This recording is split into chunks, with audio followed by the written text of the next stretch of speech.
क्या आपने कभी अपने जीवन में शैतान को देखा है? अब आप सोच रहे होंगे कि ऐसा केवल फिल्मों में ही होता है। फिर भी मैंने एक शैतान को हकीकत में देखा है। ये कहानी 12 साल पहले शुरू हुई थी, जब मैं मिडिल स्कूल में पढ़ रही थी। मेरी सबसे अच्छी दोस्त एमी, मैं उसे हर दिन दुनिया की सबसे प्यारी और दयालु लड़की कहा करती थी। लेकिन अब मुझे ऐसा नहीं लगता कि वो अब दुनिया की सबसे दयालु लड़की है। एक दिन उसकी आंखें अजीब से दिखने लगी। ये समझ पाना बहुत ही कठिन हो रहा था, लेकिन जब भी मैं उसकी आंखों में देखती थी, मुझे बहुत ही बड़ी तन्हाई फील होती थी। मैं ये जानने की कोशिश करती थी कि आखिर में उसकी फीलिंग की वजह क्या है, और मुझे अंत में एहसास हुआ ये फीलिंग कुछ और नहीं बल्कि मायूसी थी। मुझे इस बात से बहुत दुख हुआ। मुझे नहीं पता कि मैं इस फीलिंग का शिकार क्यों हो रही थी, हालांकि मैं बस उसे देखे ही जा रही थी। इसलिए तब से मैंने ये काफी ज्यादा कोशिश की है कि अब मैं उसकी आंखों में ना देखूं। एक दिन उसने मेरा हाथ पकड़कर मुझसे पूछा, क्या तुम्हारी कोई इच्छा है? क्या तुम अच्छा ग्रेड पाना चाहती हो? क्या तुम एक अच्छे यूनिवर्सिटी में जाना चाहती हो? या तुमको कोई बॉयफ्रेंड चाहिए तो बताओ। तुम जो चाहो मांग सकती हो। वो बात मेरे दिमाग से परे थी, इसलिए मैंने उससे पूछा कि वो आखिर में कहना क्या चाहती है। उसने जवाब दिया, जो कुछ भी तुम्हें चाहिए तुम मांग सकती हो। तब तक मांगो जब तक शैतान तुमसे इसके बदले में कुछ मांगना शुरू ना कर दे। उस समय उसकी आंखें गहरी और लाल लाल लग रही थी, क्योंकि वे लाल नसों से भरी हुई थी। मैं बहुत तेज से चीखी और उसकी आंखें फिर से नॉर्मल हो गई। फिर उसने मेरा हाथ पकड़कर मुझे पीछे वाली गली में लेकर गई और उसने अपनी जेब से एक बैग निकाला और उस काले बैग के अंदर जानवरों के शरीर के टुकड़े और खून थे। मैं खूब तेज से चिल्लाई और पूछा कि ये क्या है। दोस्त ने जवाब देकर कहा, मैंने बिल्ली की आत्मा शैतान को बलि चढ़ाई है। तब जाकर उन्होंने मेरी सारी इच्छाओं को पूरा किया है। और उसने मुझे क्लास के एक लड़के की तस्वीर दिखाई और उसने कहा, जल्दी वो मेरा बॉयफ्रेंड बन जाएगा। मैं बहुत सदमे में थी। उसने मुझे यह भी बताया, शैतान के साथ डील करो और तुम्हारे पास वो हर चीज होगी जो तुम उससे मांगोगी। मैंने उससे अलग होने का फैसला किया। बाद में पता चला कि स्कूल में सब लोग उसे मेंटली इल और मेंटली मिसफिट कहा करते थे। मैं उसे बहुत दिनों से अवॉइड कर रही थी। एक दिन उसने मुझसे कॉरिडोर में बात की। मेमन कहता है कि वह तुम्हें मारने जा रहा है। मैंने उससे पूछा, मेमन कौन है? अचानक वो 90 डिग्री पीछे झुक गई और जबरदस्त मोटी और खौफनाक आवाज में चिल्लाई, मैं तुम्हारे शरीर के 1000 टुकड़े कर दूंगी और उन्हें पूरी दुनिया में बिखेर दूंगी ताकि कोई तुम्हारे शरीर को ना ढूंढ पाए। और फिर कौवे और कीड़े तुम्हारे सारे शरीर को खा जाएंगे। तुम्हारी आत्मा को भी गायब कर दिया जाएगा।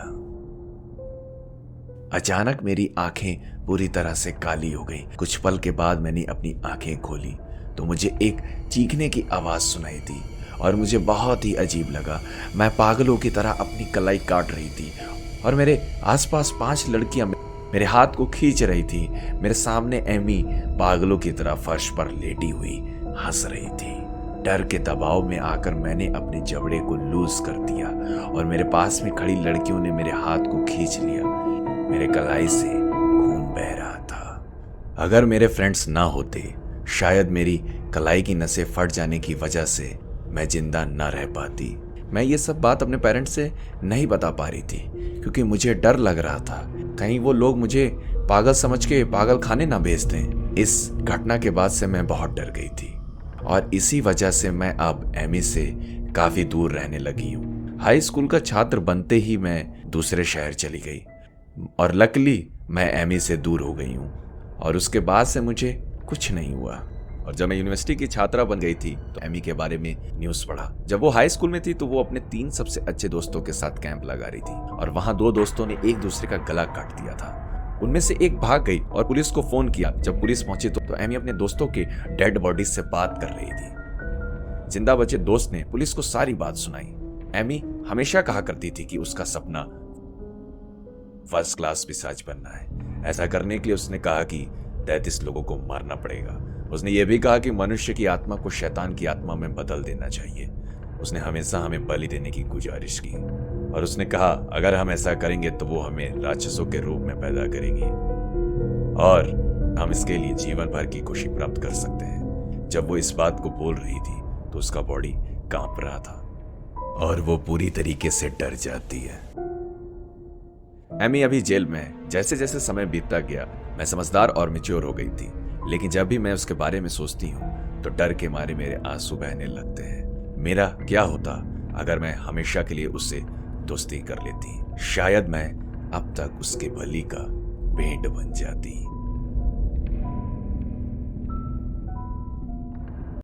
मेरा नाम इयान है और ये घटना तब की है जब मैं 6 साल की थी। वह 1999 साल था। उस रात मैंने टीवी देख लिया था। उसके बाद मैं अपना तकिया लेकर अपनी माँ के पास सोने चली गई। वैसे मैं अकेले ही सोती थी, लेकिन कभी कभी मुझे अपनी माँ के पास सोना अच्छा लगता था। जब मैं सो गई तो मुझे एक सपना आया कि मैं एक पार्क में हूँ। दिन का टाइम है, धूप निकली हुई है और पार्क के चारों तरफ पेड़ ही पेड़ हैं। उसके तुरंत बाद मैंने देखा मैं एक कार में बंद हूँ। मेरी माँ कार के बाहर खड़ी है और मैं कार से बाहर निकलने की बहुत कोशिश कर रही हूँ। मैं कार की डोर ओपन नहीं कर पा रही हूँ, लेकिन मेरी माँ वहीं खड़ी रही और मुझे देखकर मुस्कुराई। तभी मेरी नींद खुल गई और मैं बहुत जोर शोर से रो रही थी। तभी मेरी माँ की भी नींद टूट गई। वो उठी, उन्होंने मुझे अपने सीने से लगा लिया और मुझसे पूछा कि क्या हुआ, लेकिन मैंने उन्हें कुछ नहीं बताया। उसके बाद माँ ने कमरे की लाइट ऑफ कर दिया। कुछ महीनों बाद हम कैलिफोर्निया से लास वेगास शिफ्ट हो गए।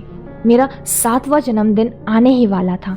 उस साल मैं अपना बर्थडे अपनी आंटी के साथ मनाने वाली थी। मेरी आंटी वॉशिंगटन में रहती थी और मैं अपनी आंटी के साथ ही वॉशिंगटन जा रही थी। हम एयरपोर्ट पहुंचे, हमने चेकिंग की। तभी मैंने पीछे मुड़कर अपनी मॉम को देखा। मेरी मॉम मुझे बाय कर रही थी। इस वक्त मेरी मॉम जैसे खड़ी थी, जैसे बाय कर रही थी, वो सब बिल्कुल वैसा ही था जैसे कि मैंने अपने सपने में देखा था। मेरे लिए ये बहुत अजीब था। मेरी आंटी के घर मेरे बर्थडे की पार्टी की तैयारी चल रही थी। मेरे बर्थडे वाले दिन सुबह सुबह मेरी मॉम ने कॉल किया और मुझे बर्थडे विश किया और उन्होंने मुझे कहा कि वो मुझे बहुत प्यार करती हैं। सब कुछ ठीक चल रहा था। मैं बहुत ज़्यादा खुश थी और मैं बस इंतज़ार कर रही थी कि कब मेरी मॉम यहाँ आए।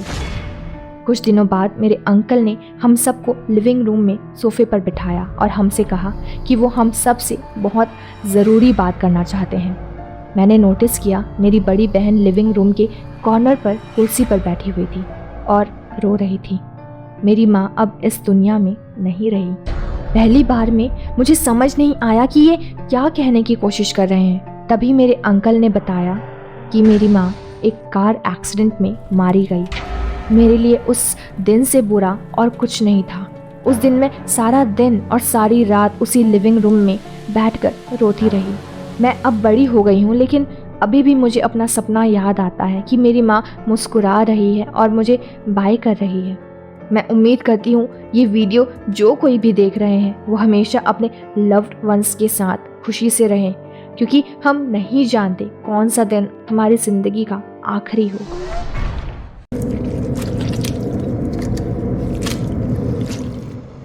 क्या डर आप पर कभी इतना हावी हुआ है कि आप डर की वजह से अपनी उंगलियां तक ना हिला पाए हो? बिना पलके झपकाए, बिना मुंह हिलाए, बिना बात किए, क्या आपको कभी ऐसा एक्सपीरियंस हुआ है कि डर के मारे आप केवल कांप रहे हो और बेबस होकर बर्फ की तरह जम गए हो? मैंने ये एक्सपीरियंस किया है और यही कहानी जिसके बारे में मैं आपको बताने जा रहा हूँ। ये कहानी है तब की जब मैं 11 साल का था। एक दिन मैं अपने दोस्तों के साथ जंगल में खेल रहा था। मैंने कहा कि मुझे जल्दी घर जाना है, कहीं ऐसा ना हो जाए कि देर हो जाए और मेरी माँ मुझे डांटे। जंगल से निकलने के बाद जब मैं आधे रास्ते में था तब मुझे अजीब सा फील हुआ। अचानक से कीड़ों और जानवरों की आवाज शांत हो गई। इस सन्नाटे की वजह से मेरे रोंगटे खड़े हो गए और मैंने फिर धीरे से इधर उधर देखा। तभी मुझे जंगल के अंदर से एक भयानक आवाज सुनाई दी। पहले तो मुझे लगा कि ये कोई जानवर की रोने की आवाज है, लेकिन आवाज और तेज होते जा रही थी और जानवर की चलने की आवाज काफी तेजी से मेरे पास आ रही थी। जब मैंने इसके बारे में सोचा तो मेरे रोंगटे खड़े हो गए। उसी पल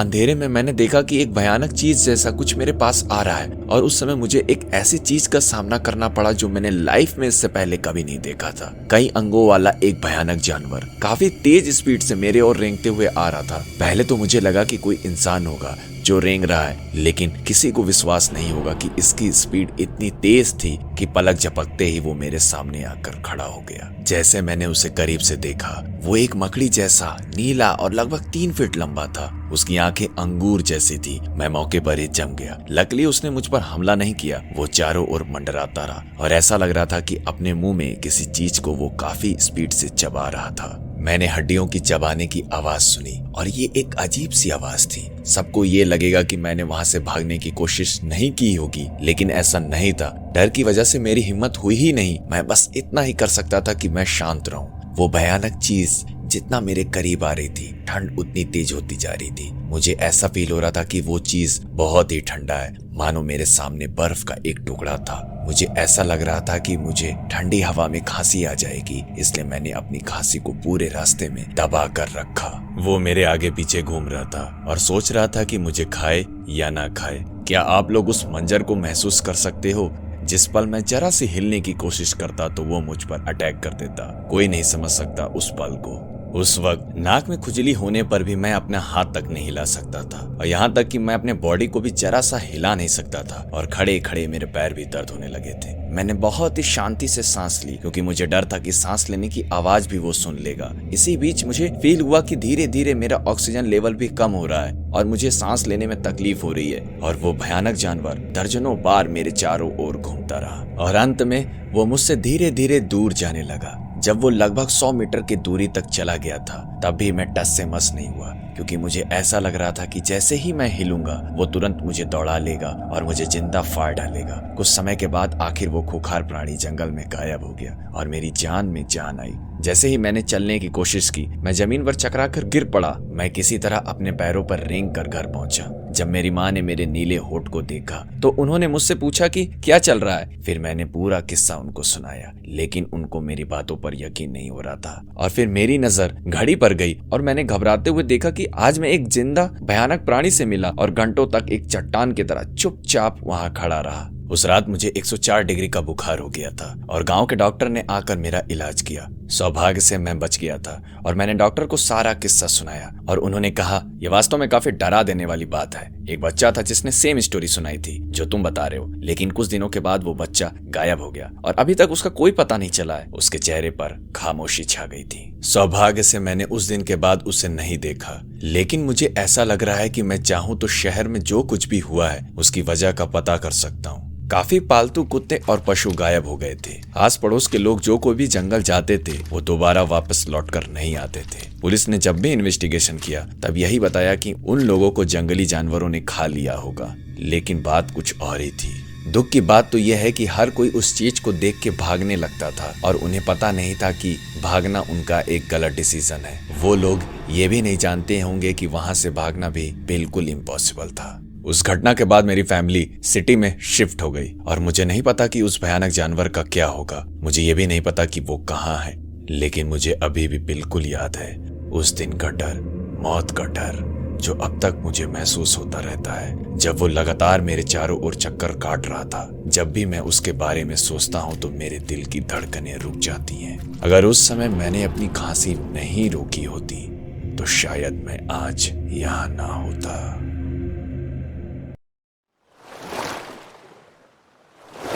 ये बात है 2020 के गर्मियों की, जब गर्मी का मौसम था और कोविड का प्रकोप शुरू हो रहा था। इसलिए मैं वास्तव में कहीं नहीं जा सकी, लेकिन मैं पास के एक पूल में गई और वहां कुछ देर के लिए मैंने स्विमिंग किया। यह वास्तव में सुकून देने वाला पल था क्योंकि मैं वहां एक अकेली लड़की थी। फिर मैं बाहर निकली और थोड़ी देर के लिए धूप में अपने शरीर को सुखाने लगी। अब मैं हमेशा अपने शरीर को लेकर बहुत ही सेल्फ कॉन्शियस रहती हूँ, इसलिए मैंने कभी बिकनी नहीं पहनी। लेकिन इस साल मैंने वास्तव में एक बिकनी पहनने का फैसला किया। इसलिए मैं जब धूप का आनंद ले रही थी तब वह बूढ़ा आदमी, शायद उसकी उम्र करीब 30 साल की होगी, वो ठीक मेरे बगल वाली कुर्सी पर आकर बैठने लगता है। अब आमतौर पर यह कोई बड़ी बात नहीं होगी, लेकिन यह देखते हुए कि पूल एरिया में कोई और नहीं था और अन्य सभी सीटें खाली थी, इससे मैं थोड़ा परेशान हो गई। मैंने उसे अनसुना किया और अपने ईयरबड्स को लगाने का फैसला किया। मुझे एक बात का जिक्र और करना चाहिए कि मैंने उस आदमी को अपने पड़ोस में कभी नहीं देखा था, जो अजीब था क्योंकि मैं एक छोटे से एरिया में रहती थी और कोई नहीं जानता था कि वो आदमी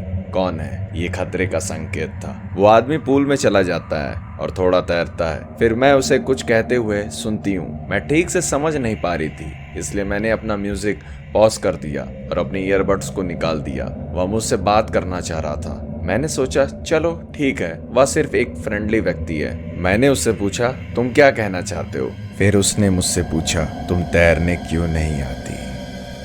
मैंने उससे कहा कि मैं पहले ही स्विमिंग कर चुकी हूँ और मैं अब सिर्फ टैनिंग कर रही हूँ। फिर उसने कहा अरे तुम्हारा बॉडी पहले ही काफी टैन हो गया है, आओ मेरे साथ स्विमिंग करो, बहुत ही मजा आएगा। इससे मैं बहुत घबरा गई और मुझे समझ नहीं आ रहा था कि मैं क्या कहूँ। मेरे अंदर एक बात बहुत बुरी है और वो ये है कि मुझे लोगों को ना कहने में डर लगता है। इसलिए मैं उठ गई और पूल में चली गई। बाहर से मैं मुस्कुरा रही थी और हंस रही थी और अच्छा समय बिताने का नाटक कर रही थी, लेकिन अंदर से मैं डरी हुई थी। अचानक वह मेरे पास तैरकर आया और मेरी कलाई पकड़ ली और मुझे गहरे पानी में खींचने लगा। फिर मैंने कहा अरे मैं अभी गहराई में स्विमिंग नहीं कर पाऊंगी, मैं बहुत थक गई, मैं स्विमिंग नहीं कर सकती। लेकिन उसने कुछ नहीं कहा। उसने मुझे पूल में 6 फीट किनारे तक खींच लिया। फिर उसने कहा मेरे साथ एक खेल खेलना चाहती हो। इस समय मैं बहुत डर गई और मुझे पानी में चलने में परेशानी हो रही थी। मैंने कहा मुझे किसी तरह पानी के बाहर निकलना है बस। और उसने कहा ओह चलो हम इस खेल को खेलने के बाद बाहर निकलेंगे। लेकिन मैं खेल खेलने के बजाय पूल से बाहर निकल गई। अब आप सोचेंगे कि मैं पूल को छोड़कर चली जाऊंगी, लेकिन फिर से मैं एक बेवकूफी करते हुए मैं वापस वहां पर लेट गई। वो आदमी फिर से आ गया और अपनी कुर्सी को मेरे और भी करीब ले आया। फिर उसने मेरे बालों को छूना शुरू किया तो मैंने अपने बाल खींच लिए और उठ खड़ी हुई। मैंने अपना सामान इकट्ठा करना शुरू किया, लेकिन अचानक ही उसने मुझे धक्का दिया और बोला तुम कहाँ जा रही हो। और अगले ही पल उसने मुझे स्विमिंग पूल में धकेल दिया और मुझसे मेरे कंधे को पकड़कर बोला अब ये खेल खेलने का समय है। और उसने मुझे पानी में पूरी तरीके से डुबाने की कोशिश की, जिससे मैं डर गई। मुझे एकदम से हेल्पलेस फील हो रहा था। मैं ऐसा फील कर रही थी कि मानो हमेशा मुझे इससे जूझना पड़ेगा और किसी ने मुझे जकड़ लिया है। लेकिन मैंने आखिरकार उससे खुद को दूर किया और जल्दी से सीढ़ियों की ओर भागी और फिर किसी तरह कूद कर मैंने अपना बैग उठा लिया। मुझे पता है कि यह थोड़ा बेवकूफ़ी भरा लगता है, लेकिन इसमें मेरे फ़ोन और कीज थी, इसलिए मुझे ऐसा करना पड़ा। मैं पूल से किसी तरह बाहर निकलकर अपनी कार की ओर भागी। एक बार जब मैं सेफ डिस्टेंस पर खड़ी थी तब मैंने पुलिस को कॉल किया, लेकिन जब पुलिस वहां पहुंची तो वहां पर वो आदमी नहीं था। आई वॉज सो ग्रेटफुल कि मैं इस परेशानी से किसी तरह बाहर निकल गई। अब मैं उस आदमी के बारे में बिल्कुल भूल गई थी। अब ये घटना पिछले साल इसी समय के आसपास हुई थी। मैं उस घटना के बाद से उस पुल में जाने से बहुत डरती हूँ। मैं केवल और केवल अपने दोस्तों और परिवार के साथ ही पूल में जाती हूँ। लेकिन इस कहानी की खत्म ना होने की वजह यह है कि हाल ही में मुझे ऐसा रियलाइज हुआ है कि कोई मुझे देख रहा है। अब ये बात आपको बनावटी लगेगी, मैं जानती हूँ, लेकिन फील करो मानो जैसी किसी की निगाहें आप पर हों। मुझे भी अपनी खिड़की के बाहर शोर सुनाई दे रहा था और ये आवाज सिर्फ जानवर के हो सकते हैं। लेकिन जब इस एहसास के साथ जब सोचो कि हमें कोई देख रहा है तो रोंगटे खड़े हो जाते हैं। इसलिए एक रात मैंने खिड़की के बाहर झांक कर देखा कि शोर कहाँ से आ रहा है, और जब कुछ नहीं दिखाई दिया तो मैंने कमरे के बाहर एक सीसीटीवी कैमरा लगाने का फैसला किया। अब मैंने वास्तव में इसके बारे में तब तक नहीं सोचा जब तक कि एक रात फिर से मुझे कोई आवाज नहीं सुनाई दी, और अगले दिन कैमरा चेक करने का फैसला किया और जो मैंने देखा उससे मैं एकदम से डर गया। पिछले साल का वही आदमी मेरे घर और मेरे कमरे के अंदर की तस्वीरें ले रहा था। मैंने पुलिस को फोन किया और उन्हें सब कुछ बता दिया और उन्हें सीसीटीवी फुटेज भी दिखाया, और अगले रात वो लोग वापस नहीं आए और उन्होंने वीडियो में देखकर उस आदमी का पता लगाया कि वो कौन था, और ये पता चला है कि वो मेरी उम्र की लड़कियों का पीछा करते हुए पकड़ा गया है। सवाल ये है कि वह मेरे पड़ोस में अचानक से क्यों दिखा, क्यों कोई नहीं जानता कि वो कौन था, और मुझे वो घूर घूर के देखे ही जा रहा था। हालांकि मेरे पास अभी भी कुछ सवाल हैं जिसको सुलझाना अभी बाकी है कि वो आदमी स्विमिंग पूल की घटना के पहले से ही मेरा पीछा कर रहा था, उसे मेरे घर का पता कैसे मिला। और जो बात वास्तव में मेरे रोंगटे खड़ा कर देती है वो ये है कि क्या वो अभी भी बाहर आजाद घूम रहा है। 4 साल पहले गर्मी की रात थी। सुबह सुबह मैंने अचानक अपने कानों के पास गोलियों की आवाज सुनी। मैं अपने नींद से तुरंत उठ गया, लेकिन मेरे चारों ओर सब कुछ शांत था। कुछ पल के लिए मैंने सोचा कि क्या ये आवाज मैंने सपने में सुना था, लेकिन फिर भी ये आवाज इतनी सच्ची लगी थी कि सपना नहीं हो सकता था, ये हकीकत में था। तभी मैंने देखा कि खिड़की के बाहर एक आदमी चुपचाप मेरे ऊपर बंदूक ताने हुए खड़ा था। मैं जोर जोर से चिल्लाते हुए तुरंत अपने बेड से गिर गया। मुझे ऐसा लगा कि चिल्लाने से मेरा गला फट जाएगा और मैं डर से नीचे गिर गया। तुरंत मेरे पिताजी मेरे कमरे में दौड़ कर आए और मैंने उनको खिड़की की ओर इशारा किया। मेरे पिताजी ने खिड़की से बाहर देखा, लेकिन वहां कोई नहीं था। हमने तुरंत पुलिस को कॉल किया। जब पुलिस पहुंची तो पता चला कि मेरी खिड़की के बाहर पेड़ में गोली के निशान थे। उसी के बगल में मेरी तस्वीर और उस पर यूं लिखा हुआ था। पुलिस अपराधी की तलाश करने में जुट गई और छानबीन करना शुरू कर दिया। एक दिन फिर से जब मैं सो रहा था, कुछ दिनों बाद मैंने सुबह सुबह फिर से गोली चलने की आवाज सुनी। मैं बिस्तर से गिर गया और फिर से चीखने लगा। मेरी खिड़की टूट गई थी और हवा एक खौफनाक आवाज के साथ अंदर आ रही थी। मेरे पिताजी एक बार फिर कमरे में पहुंचे और हमने पुलिस को कॉल किया, लेकिन अपराधी पहले ही वहां से भाग चुका था। पुलिस के आने के बाद हमने देखा कि एक गोली मेरे कमरे के दीवार में लगी हुई मिली। टूटी हुई खिड़की के पास एक और नोट था जिस पर लिखा था विल, और मेरे बगल में खड़े हुए एक आदमी की तस्वीर थी। अगले दिन मैंने अपने कमरे में सोना छोड़ दिया और दूसरे कमरे में सोना शुरू कर दिया। फिर भी कुछ दिनों बाद मैंने खिड़की के टूटने की आवाज सुनी, इसलिए मैंने फिर से पुलिस को कॉल किया। हालांकि वहां गोली चलने का कोई सबूत नहीं था। खिड़की के पास एक नोट था जिस पर बी लिखा हुआ था, जिसमें एक आदमी की तस्वीर थी जो मुझ पर बंदूक ताने खड़ा हुआ था। पुलिस हर सबूत को खंगालने की कोशिश कर रही थी। हालांकि पुलिस के अकॉर्डिंग अपराधी एक्चुअली में मुझे नुकसान नहीं बल्कि मेरे साथ सिर्फ एक प्रैंक कर रहा था। पुलिस वाले ने मुझसे पूछा कि क्या मैं ऐसे इंसान को जानता हूं जो इस तरह का मेरे साथ घिनौना मजाक कर सकता है। मैंने कहा हम ऐसे इंसान को नहीं जानते, क्योंकि मैंने जीवन भर लोगों के साथ अच्छा व्यवहार किया है। मैंने कभी किसी के साथ गलत नहीं किया है। पुलिस ने कहा कि अगर वो लोग मिले हुए नोट्स एक साथ जोड़ देते हैं तो यू विल बी लिख जाता है और उसमें लास्ट वर्ड अभी भी मिसिंग है। उन्होंने मुझे वार्निंग दी कि अपराधी फिर से आएगा जरूर, सावधान रहना। इस बात को सुनते ही मेरे शरीर के रोंगटे खड़े हो गए। पुलिस ने हमें बुलाया और सावधान होते हुए कहा। पुलिस ने कहा कि हमें इस अपराधी को इसी वक्त गिरफ्तार करना पड़ेगा और ये हमारे लिए एक लास्ट चांस होगा। इसलिए उन्होंने रात में मेरे रूम में एक मेरे जैसा दिखने वाला पुतला रख दिया, यह दिखाने के लिए कि मैं वहां सो रहा हूं। मैं वास्तव में दूसरे कमरे में सो रहा था। कुछ दिनों बाद एक दिन मैं अचानक सुबह सुबह गोली चलने की आवाज सुनकर उठ गया। इस बार गोलियों की ढेरों आवाजें थी और मैंने सुना कि कोई दर्द के मारे चीख रहा था। मैं तुरंत उठकर बैठ जाता हूँ और बुरी तरीके से मैं डर गया था। मैं अपने बेड पर डर से कांप रहा था। गोलियों की आवाज कुछ देर में शांत हो गई। इसी बीच पुलिस ने हमारे दरवाजे को खटखटाया। जैसे ही मैं बाहर निकला मैंने देखा कि बाहर पुलिस की कई गाड़ियां खड़ी हुई थी। मैंने एक अनजान व्यक्ति को भी देखा जो बिल्कुल क्रिमिनल लग रहा था। वो फर्श पर पड़ा हुआ था और उसका काफी खून बह रहा था। बाद में पता चला कि पुलिस ने उसे अरेस्ट करने की कोशिश की थी, लेकिन वो उल्टा पुलिस को ही शूट करने लगा और इसी मुठभेड़ में पुलिस वालों ने उसे मार दिया। मैंने अपराधी का चेहरा साफ साफ देखा, लेकिन मैंने उस आदमी को पहले कभी नहीं देखा था और ना ही मेरे परिवार वालों ने। उसके हाथ में एक नोट था और उस पर शूट लिखा हुआ था और साथ ही साथ एक आदमी की तस्वीर भी थी जो मुझ पर बंदूक ताने हुए था। जिस पुतले को मेरे कमरे में मेरी जगह पर लेटा दिया गया था उसके सीने में गोली आर पार हो गई थी। डर से मेरे दोनों पैर कांप रहे थे और मैं वहीं फर्श पर बैठ गया और काफी देर तक उस पुतले को देखता रहा जो बिल्कुल हूबहू मेरी तरह ही दिख रहा था। इन्वेस्टिगेशन में खुलासा हुआ है कि जो आदमी मुझे जान से मारना चाहता था उसका कोई क्रिमिनल बैकग्राउंड नहीं था और वो केवल एक साधारण व्यक्ति था। लेकिन क्यों आखिर वो मुझे जान से मारना चाहता था? वो कौन था और कहां से आया था? काफी समय बीत गया है लेकिन रहस्य अभी सुलझा नहीं है। शायद आगे भी ये रहस्य रह जाएगा। जब मैं 9 साल का था तो मुझे इस बात का डर सताता था कि कोई मेरे कमरे में मुझे देख रहा है। इसलिए मेरे माता पिता ने इससे छुटकारा पाने के लिए मुझे एक नाइट लाइट दी। रात को मैं हमेशा जाग जाया करता था और मेरे कमरे में किसी के होने का डर मन में आता रहता था।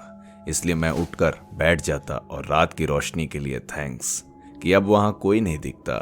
नाइट लाइट अच्छा काम कर रहा था। मैं अपने कमरे में इसको जलाऊंगा और सेफ महसूस करूंगा, भले ही मेरे माता पिता ठीक एक दरवाजे की दूरी पर सोते थे। एक दिन जब मेरे पिताजी काम पर थे, मैंने और मेरी माँ ने अपने लिए एक वीकेंड रखा। हम इस बड़े शॉपिंग मॉल में कुछ मौज मस्ती करने गए। मैंने अपने लिए खिलौने खरीदे और मेरी माँ ने अपने लिए कपड़े खरीदे। मुझे याद है कि मैंने मॉल के बीचों बीच खेल का यह बड़ा मैदान देखा था। मैं बहुत ही उतावला था। मेरी आंखें उत्साह से चमक उठीं। इससे पहले कि मैं कुछ कह पाता, मेरी माँ ने कहा कि मैं वहां जा सकता हूं। वह मुझे बहुत अच्छे तरीके से जानती थी। वह अक्सर मेरे पूछने से पहले ही जान जाती थी कि मुझे क्या चाहिए। मैं खेल के मैदान में भाग गया, जबकि मेरी माँ पास के एक बेंच पर बैठी थी और मुझे बाज की तरह देख रही थी। मैं स्लाइड पर चढ़ गया और वहाँ झूलों का एक नेटवर्क था जिसे आप देख सकते हैं और चढ़ सकते हैं। झूलों के जाल के माध्यम से ऊपर और नीचे चढ़ रहे थे। मैंने इस छोटे से कमरे की ओर जाने वाले ट्यूब के एक जाल के सिरे पर देखा। इसे एक हवाई जहाज के फ्रंट की तरह डिजाइन किया गया था। जब मैं छोटा था तो मुझे हवाई जहाज बहुत पसंद थे, इसलिए मैं भाग के हवाई जहाज के अंदर पहुंचा। वहां नकली बटन थे जिन्हें तुम दबा सकते थे और वो बीप की आवाज करते थे। सामने थोड़ा स्टीयरिंग व्हील भी था।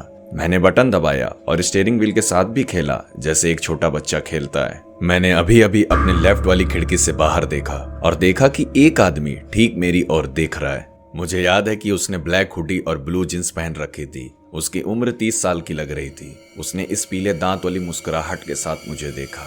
उसकी आंखें खून से लथपथ दिख रही थी।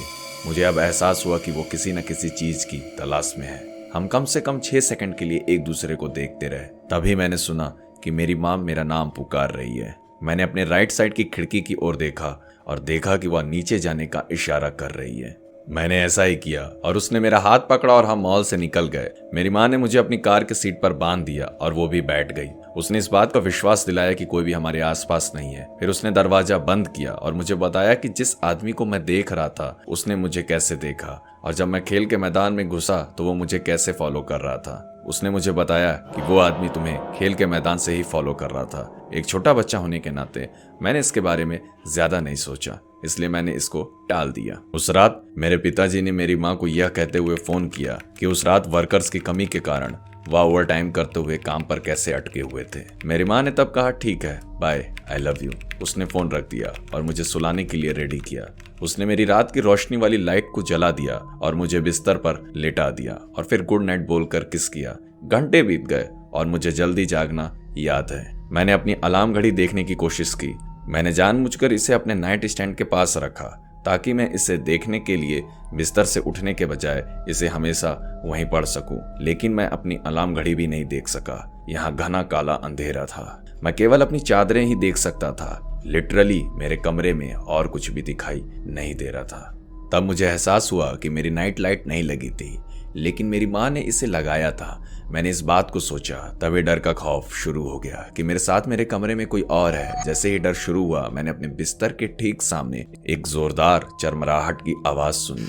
मेरा पूरा शरीर ठंड पड़ गया। जब यह सब घटना घटी, मैंने झटपट अपनी लैंप की रोशनी तक पहुंचने की कोशिश की और उसे चालू किया। ठीक जब मैंने ऐसा किया तो मैंने देखा कि एक आदमी मेरे बिस्तर के पायदान पर खूनी भरी आंखों से मुझे घूर रहा है। वह अपने पीले दांत वाले मुंह के साथ मुस्कुराया। मैं डर के मारे जितनी जोर से चिल्ला सकता था चिल्लाया। मेरी माँ के आने से ठीक पहले वह आदमी मेरे खिड़की से कूदा और फिर बाहर भाग गया, लेकिन वह इतनी तेज नहीं था कि वह आदमी को जाते हुए कोई ना देख सके। मेरी माँ मेरे कमरे में आई। मैंने उससे कहा कि मेरे कमरे में एक आदमी है। पहले तो उसने मुझ पर विश्वास नहीं किया, लेकिन फिर मैंने उनको बताया कि मेरी नाइट लाइट नहीं लगी है और जब उन्होंने मुझे बिस्तर पर लिटाया था तब उन्होंने उसे कैसे प्लग किया। वह थोड़ी देर के लिए रुकी और एक पल के लिए सोचने लगी। मैंने धीरे धीरे उनके चेहरे को भयानक रूप में बदलते हुए देखा। वह घर पर रखे फोन के लिए दौड़ी और पुलिस को फोन किया। फिर मेरे पिताजी को फोन किया। अब पीछे मुड़कर देखने पर मुझे पता था कि अब उसे एहसास हुआ है कि किसी को मेरे साथ उस कमरे में होना चाहिए था, क्योंकि वह जानती थी कि कमरे के घोर अंधेरे में रहने में मुझे कितना डर लगता था और कैसे मैं नाइट लाइट को ऑन कर पाऊंगा। पुलिस आई और मेरी माँ ने उन्हें समझाया कि क्या क्या हुआ था।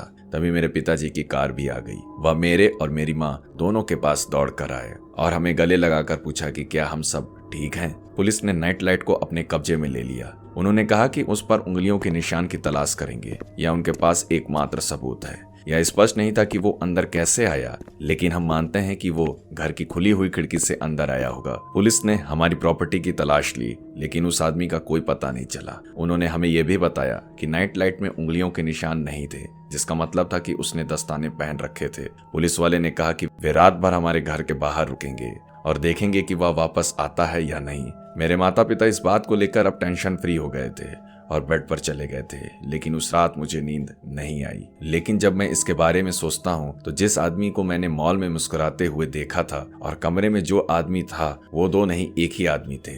उसकी बिल्कुल वैसे ही मुस्कान और लाल आंखें थी। मेरे दिमाग में एक बात आया, उस आदमी को मेरे घर तक पहुंचने के लिए और खिड़की से घर में आने के लिए उसने जरूर ही हमारा मॉल से मेरे घर तक पीछा किया होगा। I have no idea. Police को वो आदमी कभी नहीं मिला। हम अब दूसरे शहर चले गए और शुक्र है कि मेरे कमरे में कोई है, इस बात से हमें छुटकारा मिल गया। मैं अब 15 साल का हूँ और मैं हर दिन जिम जाता हूँ। मैंने अपने बॉडी पर बहुत ही काम किया है और अब मेरी जितनी उम्र होनी चाहिए थी उसके लिहाज से मेरी बॉडी शानदार दिखती है। मैं अब उस लड़की से मिला हूँ जिससे मैं प्यार करता हूँ और हाल ही में हम सब ने हाई स्कूल ग्रेड ए से पास किया है। मैं अब एक सामान्य और खुशहाल जीवन जी रहा हूँ। अब यह इंसिडेंट मुझे और परेशान और कमजोर नहीं कर सकता, क्योंकि ये बात अब बीत चुकी है और मुझे अब एहसास हुआ है कि सफल होने के लिए आपको भविष्य की ओर रुख करना होगा। इसे देखने और सुनने वाले हमेशा इस बात से सचेत रहें कि आप कहाँ हैं और आपके आसपास आप किसी को संदिग्ध देखते हैं या कोई आपको देख रहा है या आपका पीछा कर रहा है या किसी भीड़ भाड़ इलाके या बिल्डिंग में पहुंचे जहां तुरंत बहुत सारे लोग होंगे। अगर ऐसा कुछ नहीं है और आप बिल्कुल अकेले हो तो अपना फोन बाहर निकालें और पुलिस को कॉल करें। याद रखें, to be safe is better than sorry. फूंक फूंक कर चलना ही समझदारी होती है।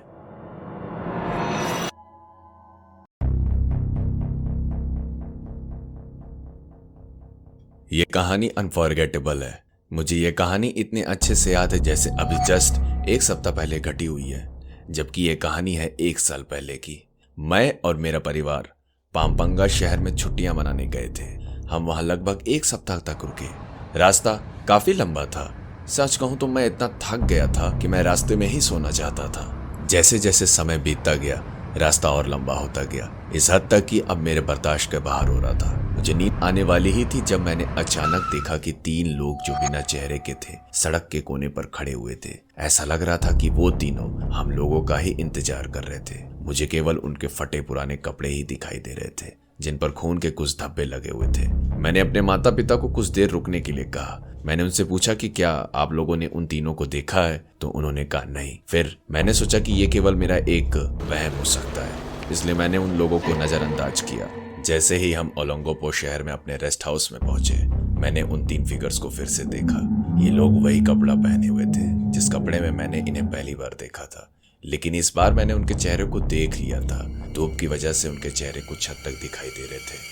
मैंने इन लोगों के ऊपर काफी डीप ऑब्जर्वेशन से देखा। तब मुझे एहसास हुआ कि वे लोग काफी खतरनाक हैं। मैंने सोचा कि वे लोग सड़क की रखवाली करते हैं जब कोई बिना टिकट के अंदर घुसने की कोशिश करता है, लेकिन ऐसा नहीं था। ये गार्ड्स नहीं थे, बल्कि ये वही 3 लोग थे जिनको मैंने पहली बार सड़क पर देखा था। मुझे एक बात समझ में नहीं आ रही थी कि इन लोगों को कैसे पता चला कि हम कहाँ रुकने वाले हैं। शायद मैंने बेवकूफी कर दी इनको इग्नोर करके। मुझे ये बात बिल्कुल इग्नोर नहीं करनी चाहिए थी। खैर, हम पूरा दिन वहाँ एंजॉय कर रहे थे। हम बीच पर स्विमिंग कर रहे थे, सनसेट व्यू का आनंद ले रहे थे और वहाँ नए नए लोगों के साथ खेल रहे थे। इसके अलावा और कुछ करने को था नहीं, इसलिए मैं जरूरी काम को करने में बिजी था। हमारा रेस्ट हाउस बांस की लकड़ी से बना हुआ था। इसकी एक छत भी थी। इसकी लंबाई लगभग 4 मीटर है। जब मैं साफ सफाई कर रहा था तो मैंने बाहर की छत पर पंजों के कुछ निशान देखे।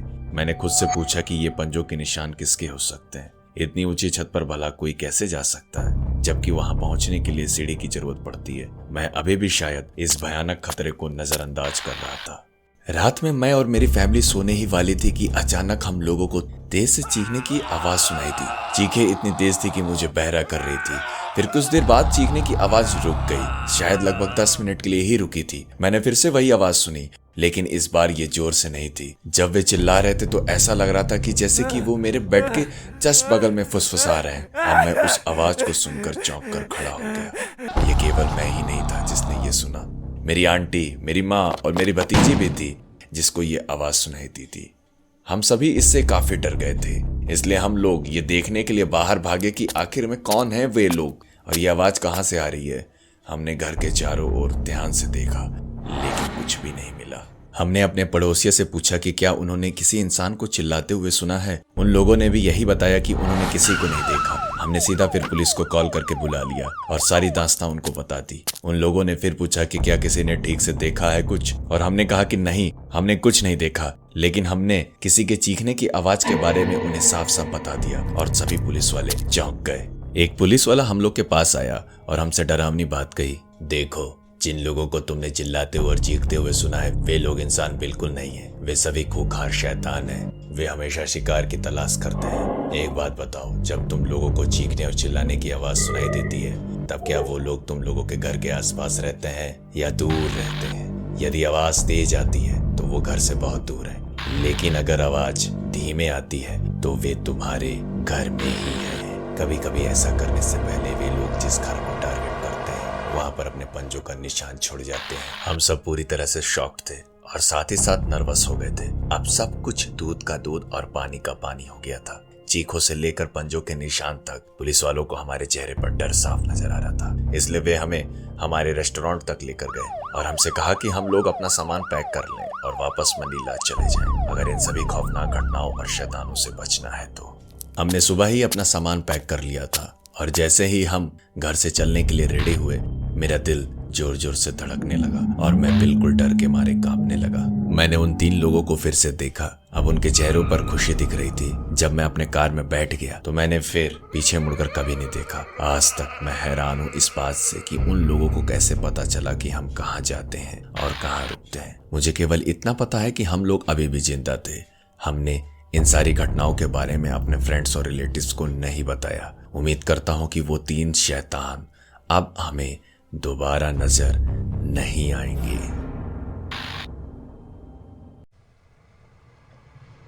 मेरा नाम शेल्बी है और ये बात है तब की जब मैं सिर्फ और सिर्फ 11 साल की थी। रोज की तरह मैं अभी स्कूल से वापस आई और मैंने अपना होमवर्क रात को पूरा किया। मैं अपना होमवर्क अक्सर 8 या 9 बजे ही पूरा कर लेती थी।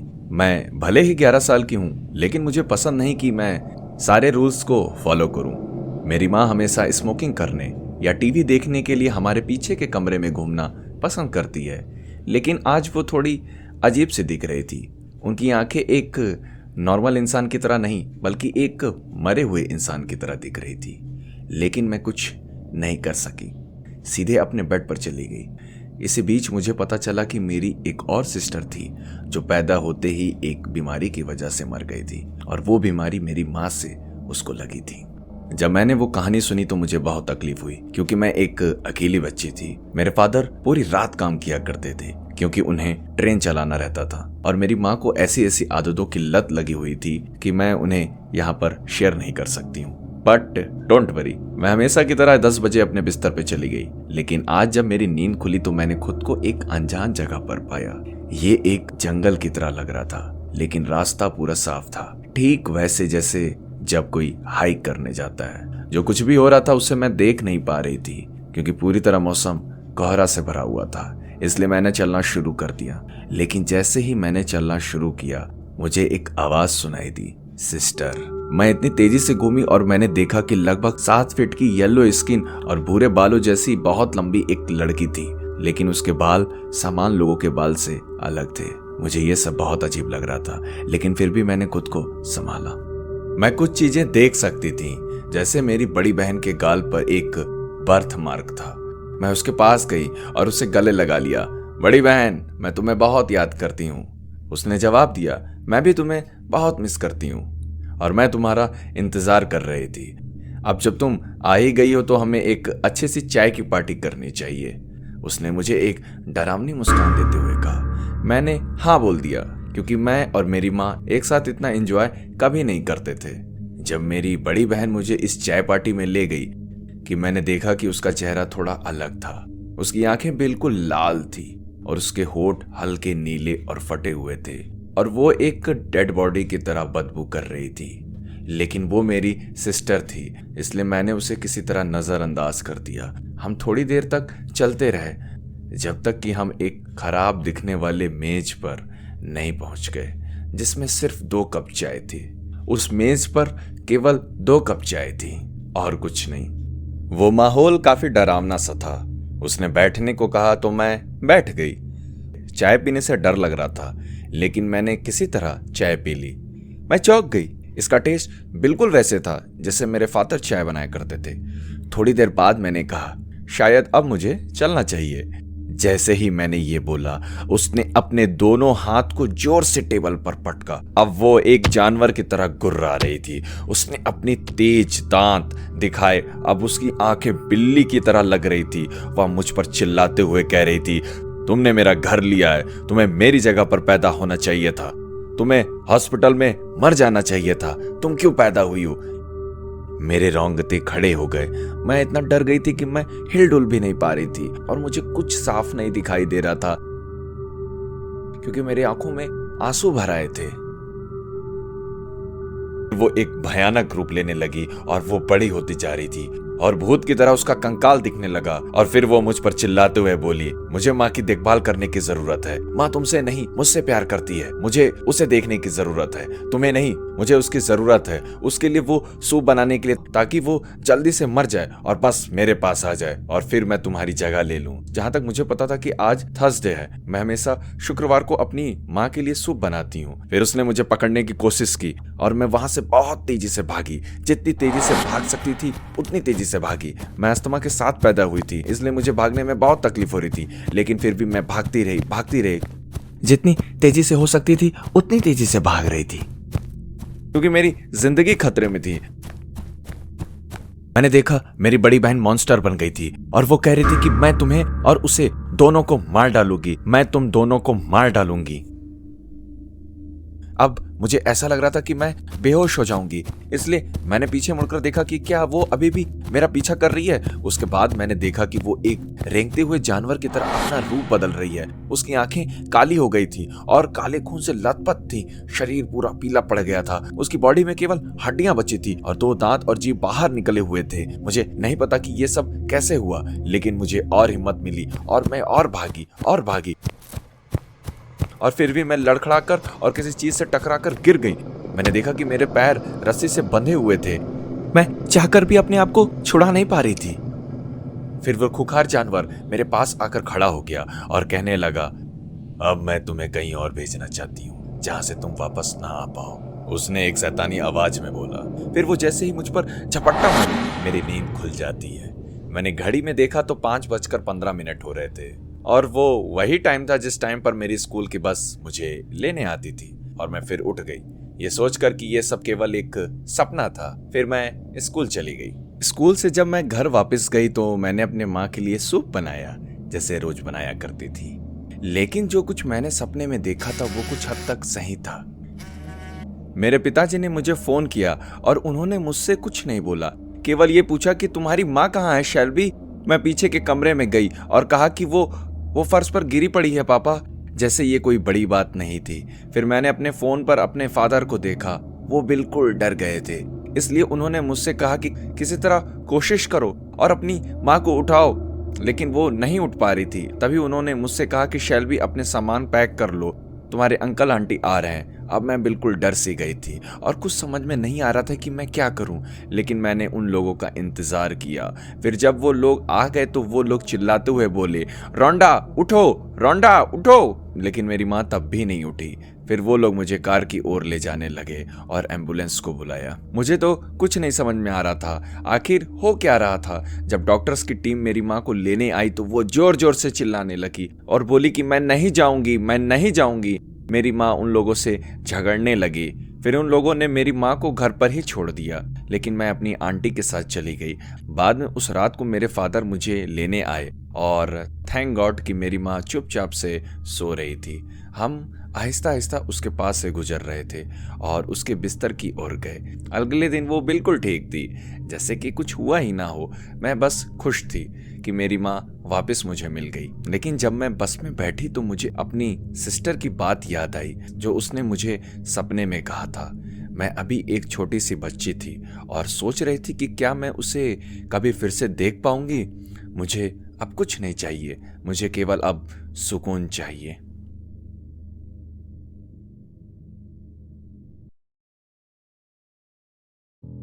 मेरा नाम मैक्स है। मैं अभी 16 साल का हूँ और मैं लगभग 9 साल का था जब मेरे पिता ने मुझे पहली बार ये कहानी सुनाई थी। हम लोग दरअसल विस्कॉन्सिन में रहते थे और यहाँ गर्मियों के दौरान वास्तव में बहुत गर्मी हो जाती थी, इसलिए हम अक्सर अलाव और ग्रिल लगाते थे।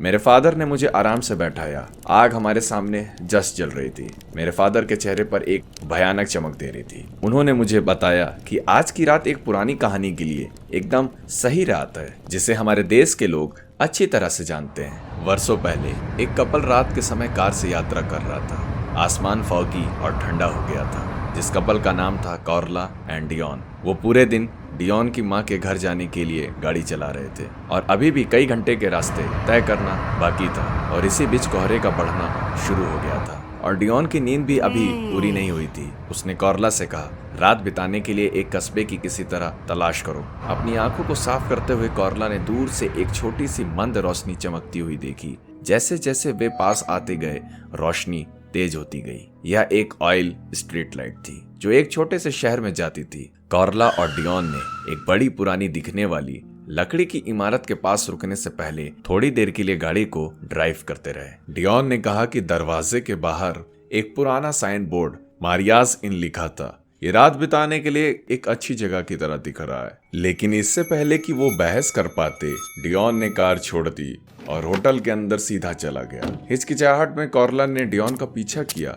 आग की स्मेल ने उसकी नाक भर दी थी, लेकिन कुछ भी नहीं जल रहा था। कॉर्ला ने डियोन को एक बूढ़ी औरत से बात करते हुए पाया। वह एक पुरानी लकड़ी से बनी रॉकिंग चेयर पर बैठी थी। कॉर्ला अपने पति के पास गई और बोली, हनी, ये कौन है? डियोन ने कॉर्ला को देखा और मुस्कुराया। ये मारिया है। वह इस होटल की मालिक है और उसमें हमें एक कमरा इन्होंने ही दिया है। डियोन ने मारिया की ओर देख के बोला, थैंक यू मैम। कॉर्ला ने बूढ़ी औरत की ओर देखा। वह बूढ़ी औरत जब युवा थी तब सुंदर लग रही थी, लेकिन उम्र ज्यादा हो जाने से उसकी सुंदरता कम हो गई थी। झुर्रियां, धब्बे उस बूढ़ी औरत के चेहरे पर छा गए थे और जब वो अपना हाथ हिलाती थी तब उस औरत की नसें बाहर निकल आई थी। कुछ सफेद घुंघराले बाल शानदार तरीके से नीचे गिरा करते थे, जो वो अपने सर के चारों ओर लपेटे हुए थे। कॉर्ला और डियोन अपने कमरे में लगभग सेटल हो गए थे। इतनी पुरानी बिल्डिंग होने के बावजूद कमरा बहुत अच्छा था। एक बिस्तर, एक छोटी सी मेज, एक स्नान घर और एक खिड़की जिससे एक नदी दिखाई देती थी जो ठीक बिल्डिंग के पीछे थी। कॉर्ला और डियोन अभी बैठे ही थे कि एक दस्तक ने दोनों को चौंका दिया। उन्होंने एक दूसरे को देखा। डियोन खड़ा हुआ और दरवाजे को खोला। ओह, हाय मारिया, डियोन ने बोला। राहत की सांस भरते हुए कॉर्ला ने उनकी बातचीत सुनी और सुना कि मारिया लोकल की एक चर्च में एक रात की सर्विस का मेंशन कर रही थी। वह उसको अटेंड करेगी। अगर डियोन और कॉर्ला उसके साथ जाएंगे तो इस बूढ़ी औरत के लिए खुशी की बात होगी। डियोन ने कॉर्ला को देखा और कुछ हिचकिचाहट के साथ कॉर्ला ने सिर हिलाकर इशारा किया कि वे जरूर उसके साथ जाएंगे। सब लोग चर्च की ओर जा रहे थे। कॉर्ला इस एहसास को भुला नहीं पा रही थी कि जो स्ट्रीट लाइट से उसका पीछा कर रहा था। जब चर्च दिखा तो कॉर्ला दंग रह गई। चर्च बहुत बड़ा था।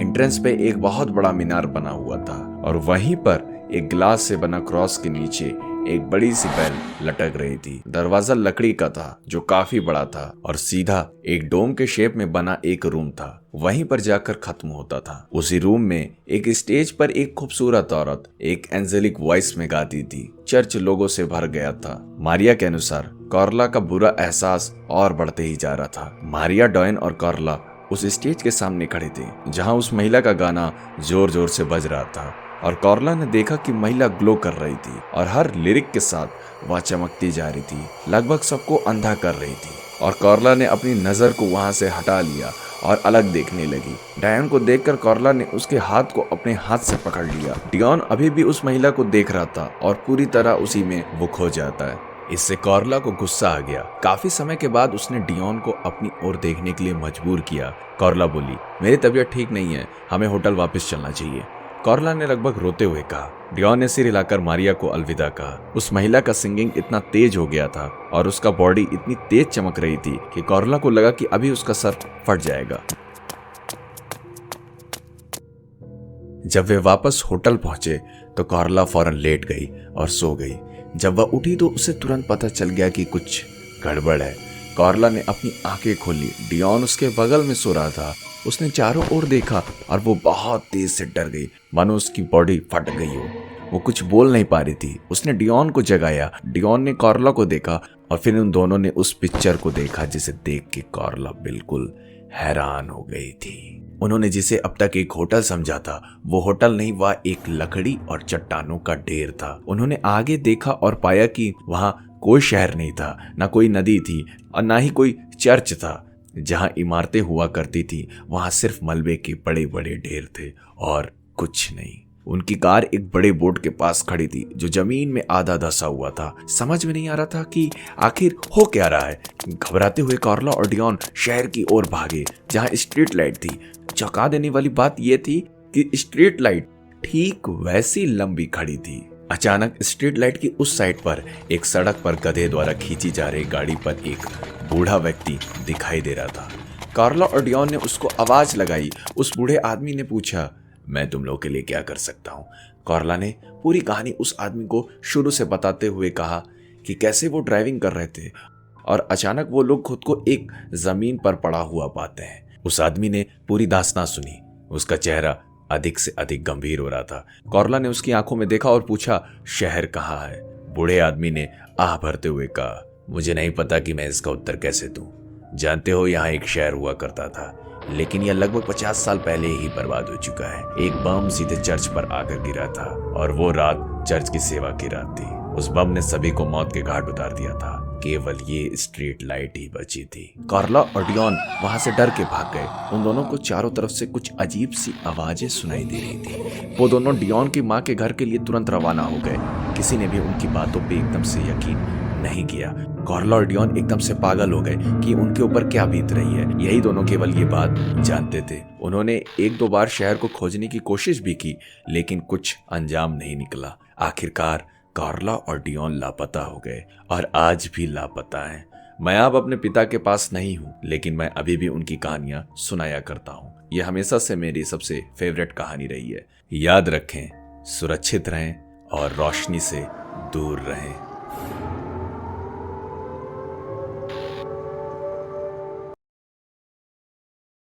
मेरा नाम लिया है और ये कहानी है कैसे मेरे पिताजी ने रात में सड़क पर एक पागल औरत को देखा था। मेरे डैड ऐसे डैड थे जिन्हें बाहर जाना बहुत पसंद था, लेकिन इसका मतलब ये नहीं कि उन्होंने अपनी शिफ्ट के बाद हमारे साथ समय नहीं बिताया। वो दोस्तों के साथ घूमा करते थे। हमें वास्तव में कोई आपत्ति नहीं थी, क्योंकि छुट्टियों में हमारे साथ वो पूरा दिन बिताया करते थे। साथ ही हमारा परिवार काफी बड़ा था और हमारे दादा दादी हमारे साथ रहते थे, इसलिए हमें कभी अकेलापन महसूस नहीं होता था। खैर, अब कहानी पर वापस आते हैं। एक बार उनका दोस्त जो बहुत दूर रहता था, लगभग 1 साल के बाद अपने माता पिता से मिलने आया था। इसलिए बेशक जब वो वापस आया तो मेरे पिताजी उनसे मिलना चाहते थे। मेरे पिताजी ने मेरी माँ से पूछा कि क्या वो मिलने जा सकते हैं, लेकिन मेरी माँ ने थोड़ा हेजिटेशन फील किया। लेकिन पिताजी के लिए ये कोई बड़ी बात तो थी नहीं, इसलिए उन्होंने पिताजी को जाने दिया। मेरे पिताजी जल्दी से बाहर चले गए और रात के 12 बज रहे थे। मेरे पिताजी जाना चाहते थे, लेकिन उनके दोस्त थोड़ी देर और रुकने के लिए बोल रहे थे, इसलिए मेरे पिताजी एग्री हो गए। और इसी बीच मेरे पिताजी ने जाने का फैसला किया। रास्ते में उन्हें एक ऐसी सड़क पार करनी थी जो लगभग खाली थी, जहाँ कोई साइड वॉक, कोई स्टोर और कोई घर नहीं था। ये चारों ओर से सुनसान था और रास्ता लंबा था। जब वो कार चला रहे थे तो उन्होंने सड़क के किनारे एक लड़के को हाथ हिलाते हुए देखा, मानो जैसे उसे टैक्सी की जरूरत थी। लेकिन मेरे पिताजी की कार टैक्सी नहीं बल्कि एक ग्रे कलर की जीप थी। मेरे पापा ने उस लड़की को अच्छे से देखने के लिए गाड़ी थोड़ा स्लो किया। तब अचानक वो लड़की मेरे पापा के कार के आगे कूद पड़ी। उसका चेहरा बिल्कुल साफ दिख रहा था। उसकी आंखें लाल थीं, उसके सड़े हुए दांत दिख रहे थे, उसका मुंह बिल्कुल खुला हुआ था। ऐसा लग रहा था कि उसने हफ्तों से नहाया नहीं है और उसका चेहरा खून से लथपथ था और उसके हाथ में एक तेज धार चाकू थी। एक तरफ मेरे पापा शौक में थे और दूसरी तरफ ये खूंखार लड़की मेरे पापा के कार के शीशे पर कूद गई और एक पागल की तरह चिल्लाते हुए शीशे पर जोर जोर से पीटने लगी। मेरे पापा ने जल्दी से पैडल पर पैर रखा और गाड़ी को तेज करके वहां से भाग निकले। कुछ समय बाद मैंने न्यूज में देखा कि एक क्लिनिक से भागी पागल लड़की लोगों को परेशान कर रही है। वो 2 लोगों को मारने में भी कामयाब हो गई थी, क्योंकि वो लोग वहां से भागने में सफल नहीं हो पाए थे और इसलिए उसने विंडशील्ड तोड़कर उन लोगों को कई बार चाकू घोंपकर सबको मौत के घाट उतार दिया। लोगों ने उसे पकड़कर क्लिनिक वापस भेज दिया। क्या होता मेरे पापा के साथ अगर वो टाइमली वहां से भाग ना पाते? शायद उन्हें भी वो साइको लड़की मार देती। मेरा नाम यस्मीन है और मैं अपनी कहानी आपके साथ शेयर करने जा रही हूँ। ये घटना मेरे साथ पिछले साल हैलोवीन के आसपास घटी थी। मैं कॉटसूट्स में रहती हूँ और इसलिए यहाँ बहुत सारे घने जंगल हैं और मैं सिर्फ एक टीनेजर हूँ जो कि एक एडवेंचर की तलाश कर रही हूँ, क्योंकि एडवेंचर करना मेरा शौक है। हैलोवीन से कुछ दिन पहले की बात है, इसलिए मैंने और मेरे कुछ दोस्तों ने हैलोवीन पार्टी के लिए अपने पुराने फार्म को सजाने का फैसला किया। मैंने अपना बॉयफ्रेंड राइटर और बेस्ट फ्रेंड शॉर्लोट को भी साथ में ले लिया। फार्म का रास्ता लगभग 30 मिनट्स का था। जब हम वहां पहुंचे तो लगभग 11 बज रहे थे और जब हम फार्म को सजा रहे थे हम लोगों ने एक बड़ी खटखटाहट और खरोच की आवाज सुनी। पहले तो हम लोगों को लगा कि ये सिर्फ एक जानवर है, इसलिए हमने इसे नजरअंदाज करने की कोशिश की, लेकिन आवाज की दर तेजी से बढ़ते जा रही थी। 5 मिनट के लिए तो हम सब लोगों के होश ही उड़ गए थे। वो अजीब चीज भयानक तरीके से हंस रही थी। हम सभी ने डिसाइड किया कि हम लोग अब फार्म से बाहर निकल जाएंगे। हम लोगों ने 3 तक गिनती गिना और फार्म से जोर जोर से भागने लगे। मुझे ऐसा लग रहा था कि मैं उस दिन मरने वाली थी। जब मैंने पीछे मुड़कर देखा तो मुझे एक जोकर नजर आया। वो बिल्कुल खूंखार दिख रहा था। उसके हाथ में एक कुल्हाड़ी और एक बड़ी सी चाकू थी। उसने मुझे देख लिया और हमारा पीछा करने लगा। राइडर हमसे तेजी से आगे निकल गया था। शॉर्लोट ने मुझे तेजी से धक्का दिया और मैं जमीन पर मुंह के बल गिर पड़ी। आखिर क्यों शॉर्लोट ने मेरे साथ ऐसा किया? मुझे केवल इतना याद है कि जोकर का चेहरा ठीक मेरे सामने था और उसने किसी चीज से मुझ पर वार किया। जब मेरी आंखें खुली तो मैं हॉस्पिटल में थी। मुझे अब कुछ सही से याद नहीं है। शायद राइडर वहां से भाग गया होगा और सीधा पुलिस को कॉल किया होगा। मुझे सबसे ज्यादा डर इस बात का है कि हैलोवीन की रात शॉर्लोट का भाई भी सेम वही कॉस्ट्यूम पहने हुए था। मैं अब उससे बात नहीं करती हूँ और उस घटना के बाद से मैं बिल्कुल भी उससे मिलने नहीं गई। मैंने जस्ट ग्रेजुएट किया है और राइडर के साथ अमेरिका जाने की उम्मीद कर रही हूँ। आई होप कि मुझे अब शॉर्लोट और उस खूंखार जोकर से हमेशा के लिए छुटकारा मिल जाएगा।